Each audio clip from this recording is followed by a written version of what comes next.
Magandang hapon guys. Ito, flex ko lang yung aming pagda-drying ng cage nila Kedmas. At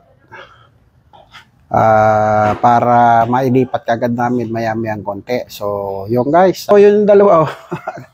Naka-temporary cage muna sila guys. So, siguro maya-maya at kunin natin.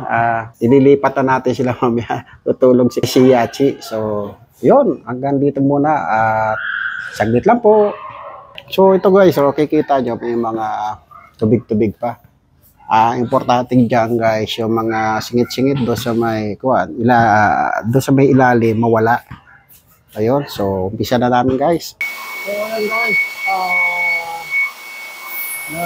nag-drying na kami.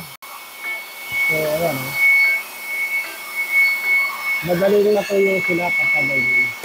5 to 10 minutes kayo na.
So guys, ayun, tapos na nga kanina yung paglilinis at saka yung pagdadrying.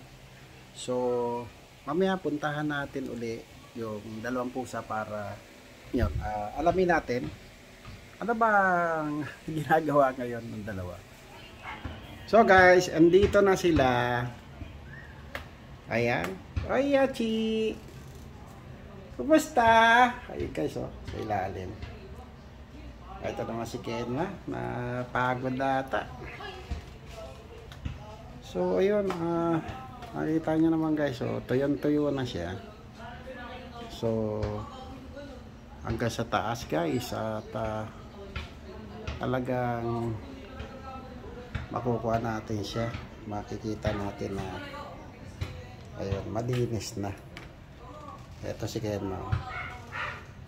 Kenma! Kumusta? Pa! Kamusta? Ano? Nakulong kayo doon, ano? Maliit kasi yung cage eh. Sensya na.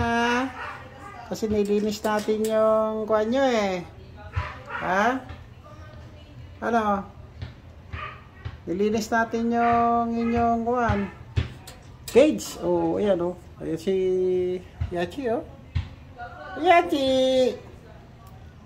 Yachi! Ay! My God. Ito guys si Kenma.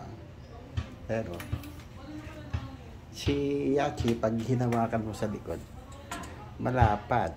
Ito si Kenma. Kasi kung guys inhit siya at lagi puyat sa madaling araw. Tinatawagan niya yung kanyang mga kaibigan sa labas. So ayan, at tapos yung pagkain niya guys, eto yan, kita nyo kanina pa yan, hindi niya naubos. Mabuti pa si Yachi, ayan o, kalahati yan, konti na lang yung kanyang wet food. So, ayan, medyo maselan to si Kenma, di ko alam bakit eh. O bakit ba, Kenma? Halika na nga dito. Halika dito. Up dito, o sa taas. O, halika na dito. Dali o. O, dito. Dali. Up na dito. O. Dali oh. Dito. Dito, up. Up na dito. Ayaw. Ayaw umakyat. Bakit? Ay, hindi ka na. Kasi, ayun si Yachi sa ilalim. Kita dyan. Kasilip lang. Ay, kay gandang pusa. Ano ba yan? Ay, Yachi, hindi ka nakitin, ha? Ayun, si Kenma naman ay parang magdadalawang taon na to si Kenma.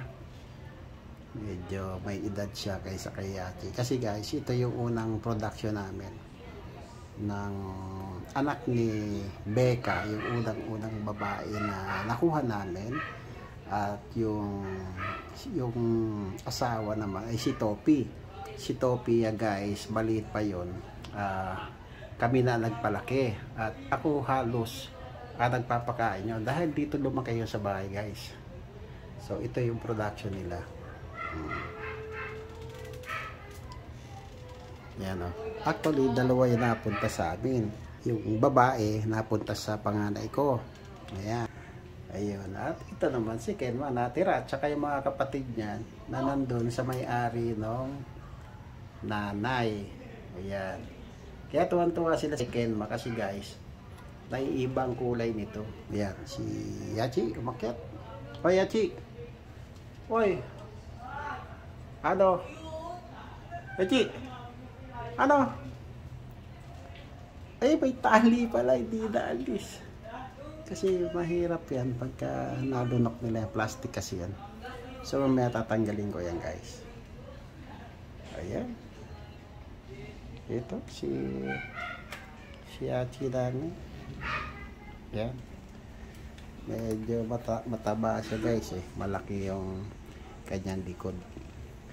So ayun. So ayun guys, hanggang dito na lang po at maraming salamat sa inyong lahat sa panonood at pagsubaybay sa aking mga ina-upload na mga video. Hanggang sa muli, thank you for watching. Bye bye po.